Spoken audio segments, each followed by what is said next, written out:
السلام عليكم ورحمة الله وبركاته. إن الحمد لله نحمده ونستعينه ونستغفره ونؤمن به ونتوكل عليه ونعوذ بالله من شرور أنفسنا ومن سيئات أعمالنا.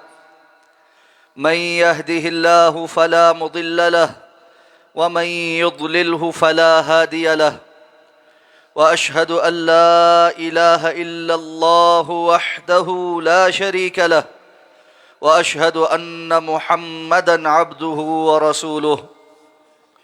اللهم صل على محمد وعلى آل محمد كما صليت على إبراهيم وعلى آل إبراهيم إنك حميد مجيد.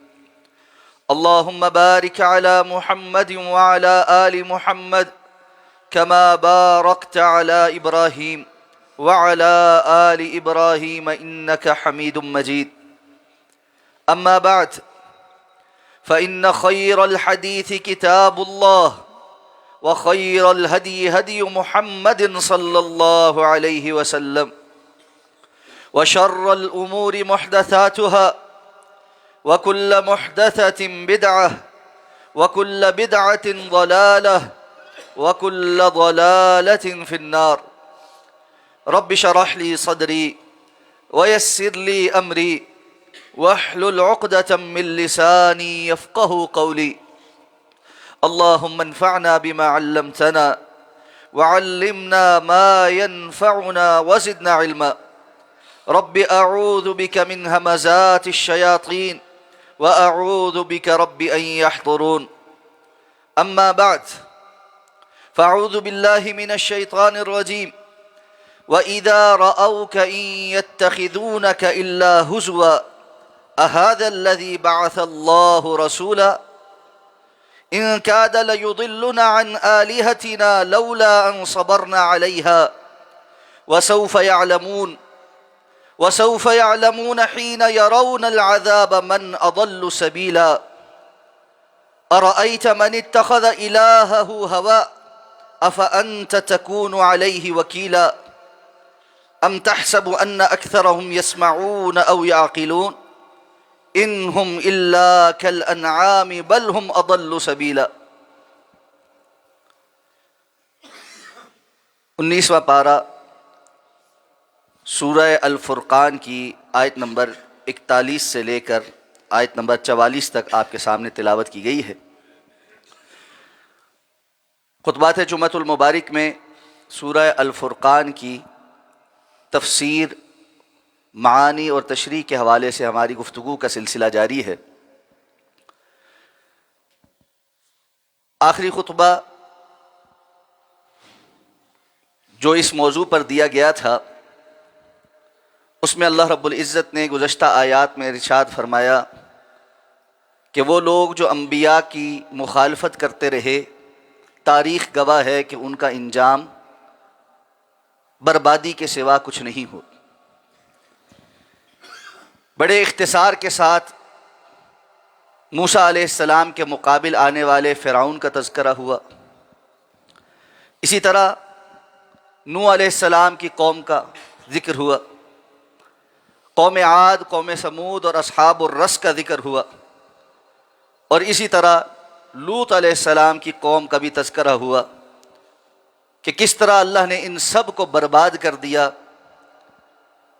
اور ہر وہ قوم جو ان لوگوں کی سنتوں پر اور ان کی روش پر چلے گی، بالآخر اس کا انجام یہی ہوگا کہ جب مہلت ختم ہوگی تو اللہ رب العزت اس دنیا کے اندر ہی انہیں عبرت کا نشان بنا دیں گے. اب فرمایا کہ یہ مشرکین جو کام آپ کے خلاف کرتے ہیں، پہلے بھی ان میں سے بہت سارے اعتراضات کا ذکر ہوا اور ان کا جواب بھی دیا گیا. فرمایا یہ آپ کے ساتھ ایسا رویہ رکھے ہوئے ہیں کہ وَإِذَا رَأَوْكَ، جب بھی یہ آپ کو دیکھتے ہیں، إِن يَتَّخِذُونَكَ إِلَّا هُزُوًا، تو آپ کو سوائے تمسخر اڑانے اور آپ کا استہزاء کرنے کے علاوہ کچھ اور نہیں کرتے، اور کہتے کیا ہیں؟ اَهَذَا الَّذِي بَعَثَ اللَّهُ رَسُولًا، کیا یہ ہے جسے اللہ نے رسول بنا کر بھیجا ہے؟ امام الانبیاء سید الانبیاء جناب محمد الرسول اللہ صلی اللہ علیہ وسلم کے متعلق حقارت کے ساتھ یہ کہنا، ہم اندازہ لگا سکتے ہیں کہ وہ لوگ اپنی اخلاقی گراوٹ میں کس حد کو پہنچے ہوئے ہوں گے۔ آپ صلی اللہ علیہ وسلم کی ساری زندگی ان کے سامنے، فَقَدْ لَبِثْتُ فِيكُمْ عُمُرًا مِّن قَبْلِهِ أَفَلَا تَعْقِلُونَ۔ اللہ نے فرمایا آپ ان کو کہیے کہ میں تو ایک طویل زندگی تمہارے سامنے گزار چکا ہوں، اس کے باوجود تم عقل اختیار نہیں کرتے۔ وہ شخصیت جس کو صادق اور امین کہتے رہے، اپنے فیصلے کرواتے رہے، دعوت توحید سننے کے بعد ان کو ایسا نشانے پر رکھا کہ مجبور کر دیا کہ وہ علاقہ چھوڑ دے۔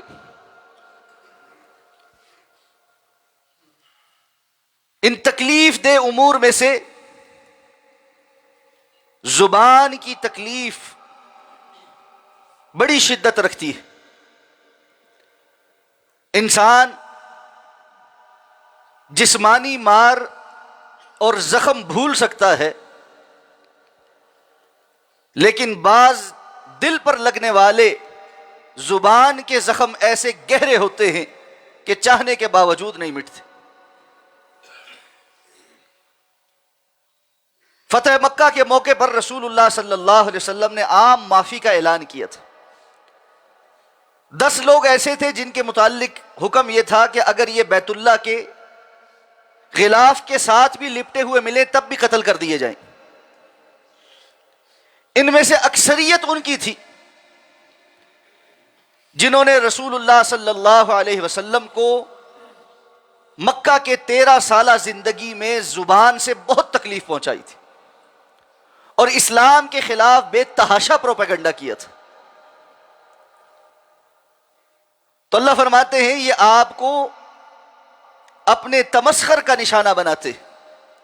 اَهَذَا الَّذِي بَعَثَ اللَّهُ رَسُولًا، یہ ہے جس کو اللہ نے رسول بنایا ہے۔ اور دوسری جگہ قرآن صراحت کرتا ہے کہ یہ اپنی محفلوں میں بیٹھ کر یہ کہتے کہ ان 2 بڑے شہروں میں سے یعنی مکہ اور مدینہ میں سے اللہ کو کوئی اور نہیں ملا تھا۔ اگر اللہ نے کسی کو رسول بنانا ہی تھا تو ان میں سے کسی سردار کو، کسی بڑے بندے کو رسول بنایا جاتا۔ انسان اپنی گمراہی میں اور اپنی ذات کی انا اور تکبر میں اس حد تک آگے نکل جاتا ہے کہ اللہ کو سکھانے لگ جاتا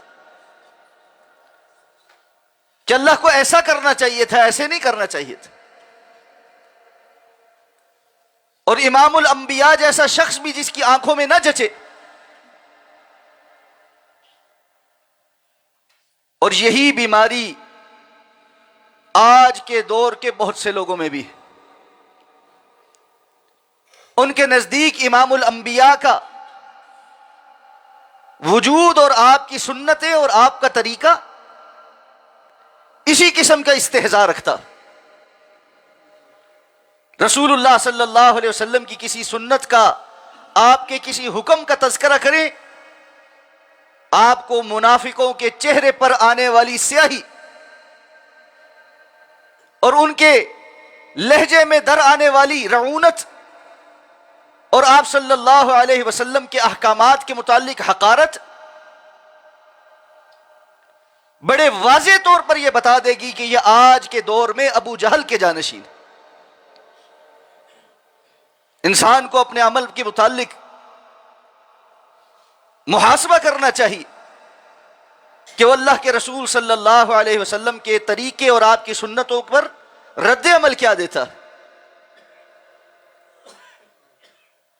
بہت سے لوگوں کا رد عمل آج بھی اسی قسم کا ہے، ھذا الذی بعث اللہ رسولا، یہ کام ہم کریں؟ گویا وہ اسلام کی تعلیمات پر عمل کرنا اپنے لیول سے گرا ہوا کام سمجھتے۔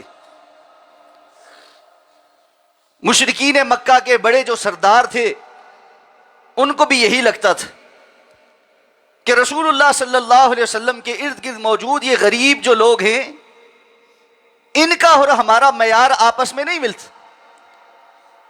اس لیے ہم ان جیسے بن جائیں، ہم ایسے کام کریں۔ اور ساتھ میں کہتے تھے انؤمن کما آمن السفہاء، کیا ہم بھی اس طرح ایمان لے کر آئیں جیسے یہ بے وقوف لوگ ایمان لے کر آئے ہیں؟ اللہ فرماتے الا انہم هم السفہاء، خبردار یہ خود بے وقوف ہیں، اور ایسے بے وقوف ہیں ولکن لا یشعرون، ان کو پتہ بھی نہیں کہ یہ کس قدر بے وقوفی کے اوپر۔ اور ساتھ کہتے ان کاد لیضلنا عن آلہتنا، یہ تو بالکل قریب تھا کہ ہمیں اپنے معبودوں سے گمراہ کر دیتا۔ لولا ان صبرنا علیہا، اگر ہم نے ان پر صبر نہ کیا ہوتا، بڑے جمے نہ رہتے، ڈٹے نہ رہتے۔ یعنی رسول اللہ صلی اللہ علیہ وسلم کی دعوت کے تاثیر والے ہونے کا اقرار کر رہے، کیا آپ کی دعوت اتنی پر تاثیر ہے کہ قریب تھا ہم بھی اپنے ان معبودوں کو چھوڑ جاتے، لیکن کیوں نہیں چھوڑا؟ صبرنا علیہا، ہم نے ان پر بڑا صبر کیا، ہم ان پر بڑے ڈٹے رہے۔ ایک لمحے کے لیے یہاں رک کر ذرا میں اور آپ اس جانب توجہ کریں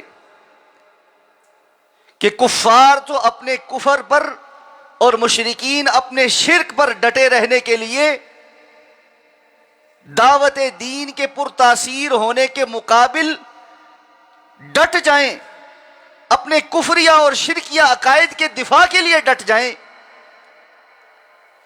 اور لا الہ الا اللہ محمد الرسول اللہ کا اقرار کرنے والے دین سے دستبردار ہوتے چلے جائیں اور معذرت خواہانہ انداز اختیار کرتے ہوئے پسپائی اختیار کرتے چلے۔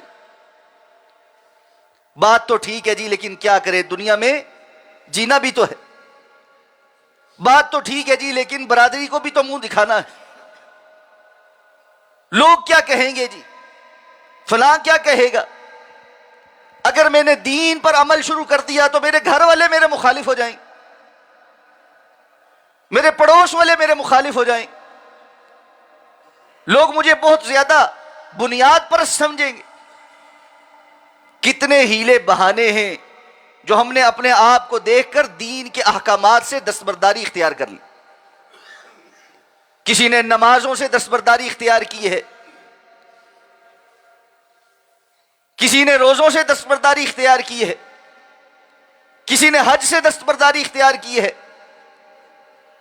کسی نے دین دار حلیہ بنانے سے دستبرداری اختیار کی ہے۔ کتنی ماؤں بہنوں نے صرف اس بات پر اللہ کے حکم کی نافرمانی کر رکھی ہے اور پردے سے دستبرداری اختیار کر رکھی ہے کہ اگر ہم نے پردہ کر لیا تو لوگ ہمیں دقیانوس سمجھے، لوگ کیا کہیں گے، ہم ماڈرن نہیں کہلا سکیں گے۔ یہ بیماریاں ہیں میرے بھائیوں، یہ کمزوریاں ہیں۔ دین ثابت قدمی مانگتا ہے، دین اونرشپ مانگتا ہے۔ انسان جس چیز کو قیمتی سمجھتا ہے اس کی اونرشپ لیتا ہے۔ ماں باپ کی اولاد نیک ہو، اچھی ہو، پڑھی لکھی ہو، لائق فائق ہو، باپ کہتا ہے میرا بیٹا ہے، ماں کہتی ہے میرا بیٹا ہے۔ تھوڑی سی نالائق نکل آئے، وہ کہتا ہے تمہاری تربیت ہے، تم لوگوں پر کیا ہے، وہ کہتی ہے میں گھر سے تھوڑی لے کر آئی تھی، اپنے ددیال پر گیا ہے۔ چیز قیمتی ہو ہم اس کی اونرشپ لیتے ہیں، بیکار ہو اس کو دھتکار دیتے ہیں۔ ایمان، اسلام، دین، اللہ کی اطاعت اور فرمانبرداری، یہ میرے اور آپ کے نزدیک اگر قیمتی ہو ہم اس کی اونرشپ لیں، اور چونکہ یہ ہمارے ہاں قیمتی نہیں، وراثت میں ملی ہے، باپ دادا مسلمان تھے، ہم بھی مسلمان چلے آ رہے ہیں. وقت کا اندازہ نہیں، قدر و منزلت کا اندازہ نہیں، اس لیے جس جگہ دستبردار ہونا پڑے فوراً ہو جاتا کہ ٹھیک ہے کوئی مسئلہ نہیں، اس چیز سے بھی ہم پیچھے ہٹ جائیں، اس چیز سے بھی ہم پیچھے ہٹ جائیں. اللہ بڑا غفور الرحیم ہے، اللہ معاف کرنے والا ہے، وہ معاف کر دے گا. یقیناً اللہ بڑا غفور الرحیم ہے اور اس کی رحمت اس کے غصے پر سبقت لے جا چکی ہے، لیکن وہ عادل بھی ہے، منصف بھی ہے، اور وہ سب سے زیادہ غیرت والا بھی ہے. انسان ساری زندگی اللہ رب العزت کی نافرمانی میں گزار دے، دین کے وہ حصے جو اس کی اپنی مرضی کے ہیں ان پر عمل کرے، اور جہاں پر کچھ مشقت کا معاملہ ہو، جہاں لوگوں کے سامنے کچھ کھڑا ہونا پڑے، دین کی اونرشپ دکھانی پڑے، وہاں اس سے دستبردار ہو جائے. ایسے لوگوں کا اللہ رب العزت کے ہاں کوئی مقام اور مرتبہ نہیں. یہ کہتے ہیں ہم نے تو اپنے معبودوں کے اوپر بڑا صبر کیا ہے، بڑے ڈٹے رہے، جمے رہے، تب جا کر ہم رسول اللہ صلی اللہ علیہ وسلم کی دعوت کے اثر سے باہر نکل سکے. اور آج بھی کفر کا نظام چلانے والے، شرک کو عام کرنے والے، خرافات اور بے حیائیوں کو مسلمان معاشروں کے اندر پھیلانے والے دن رات محنت میں لگے. وہ اپنے کفر کے اوپر، اپنی بے حیائیوں کے اوپر، اپنی بد کرداریوں کے اوپر شرمسار نہیں ہیں، اور اہل ایمان اپنی توحید کے اوپر، اپنے حیا اور کردار کے اوپر شرمسار. کس طرح انسان کے لیے معانی بدل دیے جاتے ہیں، اور زین لہم الشیطان اعمالہم، کس طرح انسان ان کے لیے ان کے اعمال کو مزین کر دیتا ہے کہ برائی برائی نہیں رہتی اور اچھائی اچھائی نہیں رہتی. ہمیں اپنی زندگی میں ان حقیقی معنوں کو سمجھنا پڑے گا، تب جا کر دین پر استقامت اور ثابت قدمی کا جذبہ پیدا ہوگا. اپنی سوچ اور فکر کی کلیئرٹی چاہیے کہ اللہ اور اللہ کے رسول صلی اللہ علیہ وسلم نے جو کچھ بیان کیا ہے وہی معیار ہے اور وہی حقیقت ہے، اس سے ہٹ کر جو کچھ ہے وہ کفر اور گمراہی اور ضلالت ہے، اور اس پر چلنا انسان کو نقصان کے سوا کچھ نہیں دیتا. اور ساتھ کہتے ہیں اللہ نے فرمایا وَسَوْفَ يَعْلَمُونَ حِينَ يَرَوْنَ الْعَذَابَ مَنْ أَضَلُّ سَبِيلًا. یہ تھوڑے عرصے کی مہلت. وَسَوْفَ يَعْلَمُونَ، ان قریب یہ جان لیں گے، حِينَ يَرَوْنَ الْعَذَابَ، جب یہ عذاب کو خود دیکھیں گے، من اضل سبیلا، کون تھا جو راستے کے متعلق سب سے زیادہ گمراہ تھا. یہ دنیا کے اندر 4 کتابیں، 6 ڈگریاں حاصل کر کے، 4 عمارتیں اور 6 پل جوڑ کر سمجھتے ہیں انہوں نے بڑی کامیابی حاصل کر لی. ان قریب پتہ چل جائے گا رستے کے اعتبار سے کون گمراہ تھا اور کون ہدایت پر تھا. اس لیے ہدایت کے فیصلے کرنا، ایمان کے فیصلے کرنا، تقوی کی بنیاد پر اپنی زندگی کو آگے بڑھانا، یہ اہل ایمان کا شیوا ہے. اللہ رب العزت فرماتے ہیں لیکن ان کا معاملہ کیا ہے؟ ارأیت من اتخذ الہہ ہوا، کیا آپ نے اس شخص کو دیکھا ہے جس نے اپنی خواہش کو اپنا معبود بنایا؟ یہ خواہش کا معبود بنا لینا، مشرکین مکہ یہ کام کرتے تھے لیکن انہوں نے اس کو باضابطہ طور پر عبادت کا نام نہیں دیا تھا. تو اللہ رب العزت کے وجود کو مانتے تھے. وَلَئِن سَأَلْتَهُم مَّنْ خَلَقَ السَّمَاوَاتِ وَالْأَرْضِ، اگر آپ ان سے پوچھیں گے کہ آسمان و زمین کا تخلیق کرنے والا کون ہے تو یہ کہیں گے لَيَقُولُنَّ اللَّهُ، ضرور بضرور اللہ ہی ہے. لیکن اپنی خواہش کے پیچھے چلتے ہوئے وہ اللہ کے ساتھ اوروں کو شریک بناتے تھے.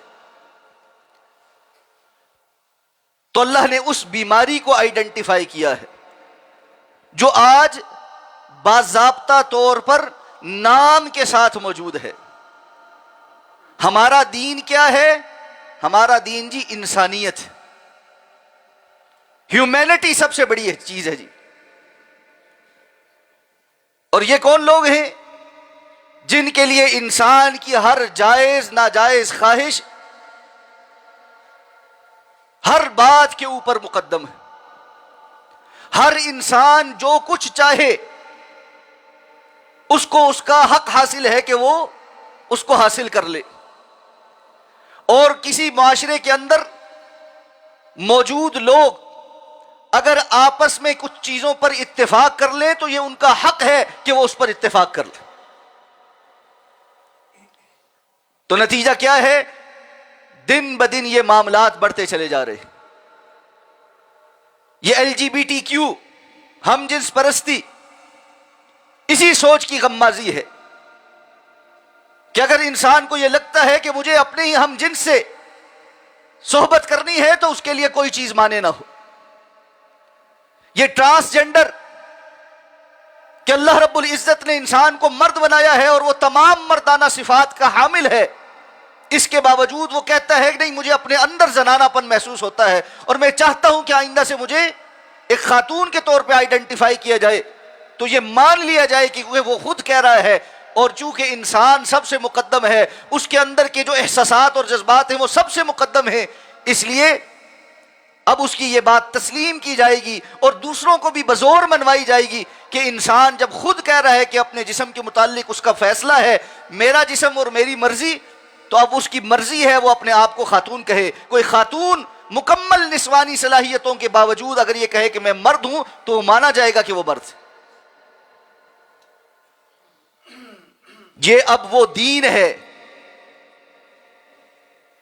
جسے انسانی حقوق کے نام پر دنیا میں اللہ کے مقابل لا کر کھڑا کیا گیا۔ افرأیت من اتخذ الہہ ہوا، کیا آپ نے اس شخص کو دیکھا ہے جس نے اپنی خواہش کو الہ بنا لیا؟ یہ تو وہ لوگ ہیں جو گمراہی کی اس سطح پر پہنچ گئے کہ اعلانیہ طور پر اس کفر کا مرتکب ہے،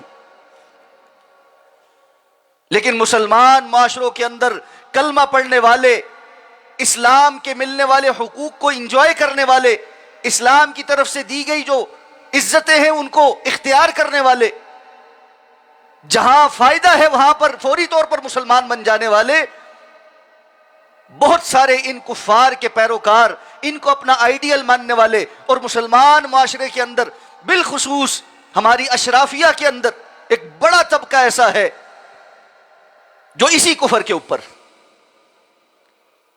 اور آپ اپنے الیکٹرانک میڈیا کو اٹھا کر دیکھیے اور ان کی سیلیبریٹیز کی اپنی زندگیاں دیکھیے اور ان کے احوال دیکھیے اور جس قسم کے پروجیکٹس وہ لانچ کر رہے ہیں ان سب کو دیکھیے، بڑی صراحت کے ساتھ یہ سمجھ آ جائے گا کہ دین اور اسلام کا صرف دکھلاوے کا نام ہے، باقی حقیقت یہی ہے کہ وہ اپنے نفس کو اپنا الہ بنا چکے،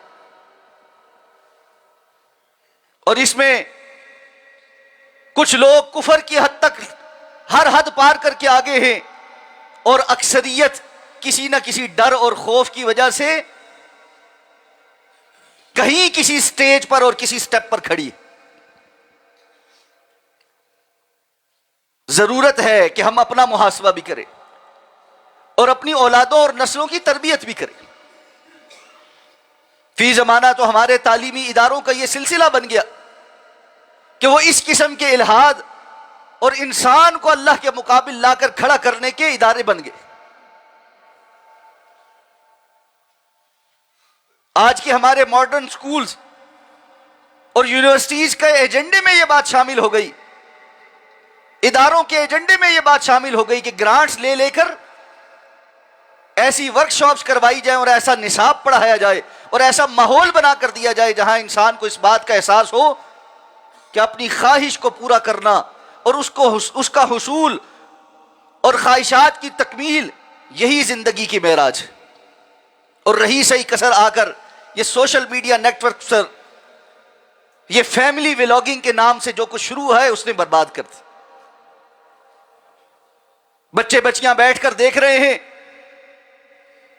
زندگی میں نالائق ترین لوگ، جن کے اگر آپ تھوڑا سا پورٹ فولیو نکال کر دیکھیں تو ہر ادارے سے دھتکارے ہوئے اور بدقماش قسم کے، انہوں نے اپنے گھر کی خواتین کے ساتھ مل کر اپنی روزمرہ زندگی کی بلاگنگ شروع کی ہوئی۔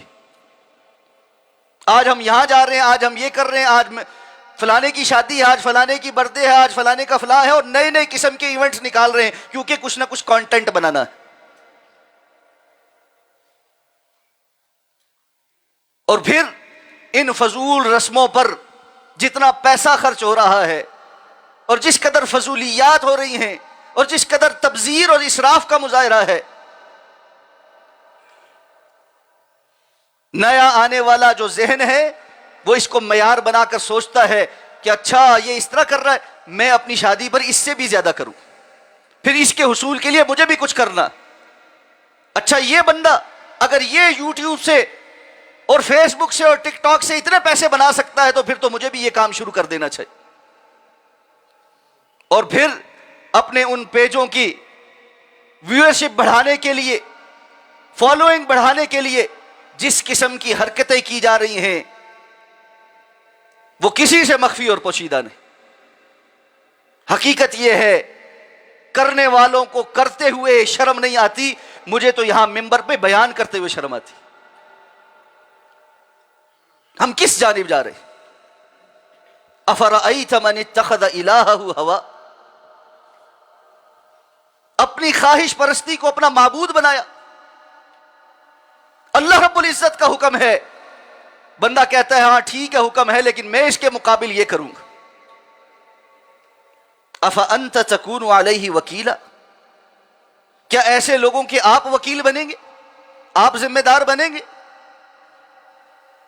یقیناً رسول اللہ صلی اللہ علیہ وسلم ایسے لوگوں کے وکیل نہیں بنے کہ اللہ کے رسول صلی اللہ علیہ وسلم کو بڑی فکر تھی یہ کس جانب جا رہے ہیں، یہ کس جانب جا رہے ہیں. اور آپ دل میں ایک غم رکھتے تھے کہ یہ اپنے لیے جہنم کے سودے کر رہے ہیں، یہ اپنی آخرت برباد کر رہے ہیں، یہ اللہ کے غضب کا شکار ہونے جا رہے ہیں. انسان کو تکلیف ہوتی ہے امت کی یہ حالت دیکھتے ہوئے. وہ تو مطلقاً کفار تھے، کلمہ گو نہیں تھے. یہاں صورتحال یہ ہے کہ کلمہ گو ہمارے بہن بھائی یہ سب کچھ کرتے ہوئے کوئی عار محسوس نہیں کر رہے اور کسی کو کوئی تکلیف محسوس نہیں ہوتی. پورے پورے گھرانے، پورے پورے خاندان اس کام کے اندر انوالو، اور سب نے غیرت کو سلا کر پیسے کو اپنا باپ بنایا. کب تک ہم اس روش پر چلیں؟ یاد رکھیے اللہ رب العزت کی سنتیں کبھی تبدیل نہیں ہوتی. وَلَن تَجِدَ لِسُنَّتِ اللَّهِ تَبْدِيلًا، آپ اللہ کی سنتوں میں کوئی تبدیلی نہیں دیکھیں گے. اس قسم کی حرکتیں کرنے والی قومیں دنیا کے اندر زیادہ عرصہ باقی نہیں رہتی، ان کو باہر سے کسی دشمن کی ضرورت نہیں ہوتی. اور پھر اس کے بعد جب وبال آتے ہیں، جب پریشانیاں آتی ہیں، جب اللہ کی پکڑ آتی ہے تو اس وقت کسی وظیفے، کسی ٹوٹکے، کسی عامل، کسی پیر، کسی تعویذ گنڈے کے پیچھے دوڑیں گے. خسرت دنیا والآخرہ، دنیا بھی خسارے میں ہے اور آخرت بھی خسارے میں. اور یہ لوگ کسی قسم کے معیار پر نہیں ہیں. اللہ نے فرمایا ام تحسب ان اکثرهم يسمعون او يعقلون، کیا آپ کا گمان یہ ہے کہ ان کی اکثریت بات سنتی ہے اور عقل رکھتی ہے؟ یہ بڑے سمجھدار ہیں، یہ پڑھے لکھے ہیں، انہوں نے دنیا دیکھی ہے، یہ بڑے ماڈرن ہیں. انہم الا کالانعام بل ہم اضل سبیلا، یہ تو کچھ نہیں سوائے چوپایوں کے بلکہ ان سے بھی زیادہ رستے کے متعلق گمراہ ہے. کہ جانور اور چوپایا وہ بھی اپنے خالق اور مالک کو پہچانتا ہے، خالق کو اپنے مالک کو پہچانتا ہے. جو اس کو دانہ ڈالتا ہے، جو اس کو چارہ ڈالتا ہے، وہ اس کی خدمت کرتا ہے. جس گھر میں وہ بستا ہے اگر باہر کہیں چرنے جائے شام کو واپس اس رستے پر ہی گھر واپس آتا ہے. یہ تو ایسے ہیں کہ اللہ کا کھا کر اللہ کے نافرمان بنے، اللہ کے باغی بنے، اللہ کے وجود کے منکر، اللہ کی پکڑ کے منکر، اللہ کے غیظ اور غضب کے منکر.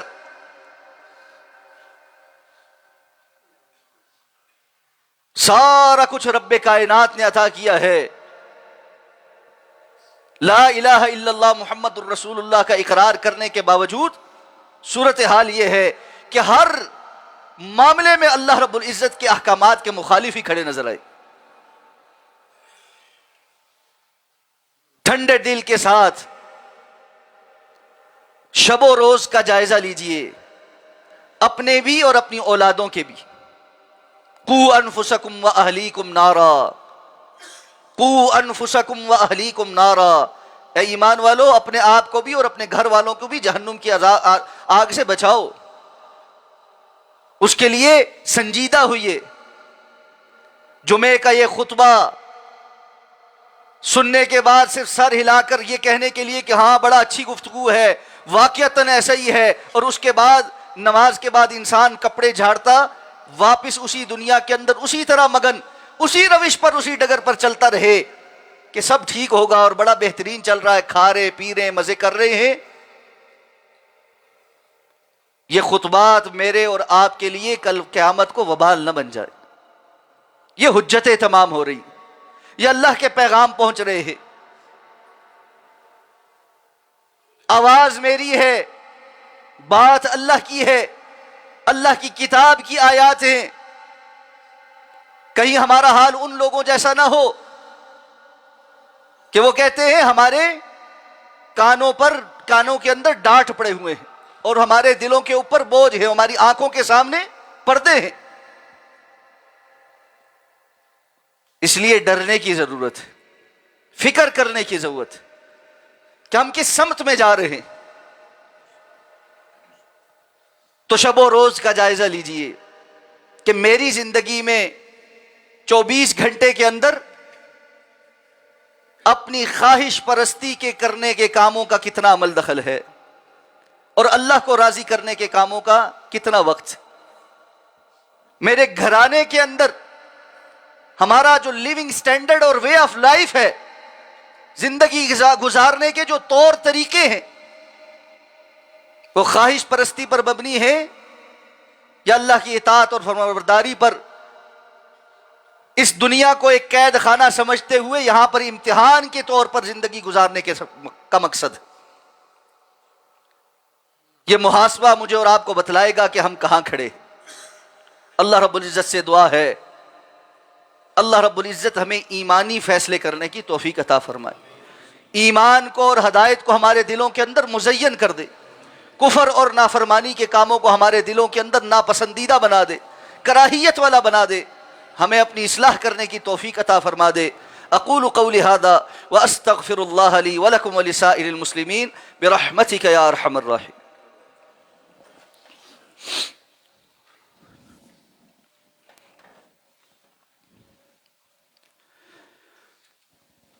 ان الحمد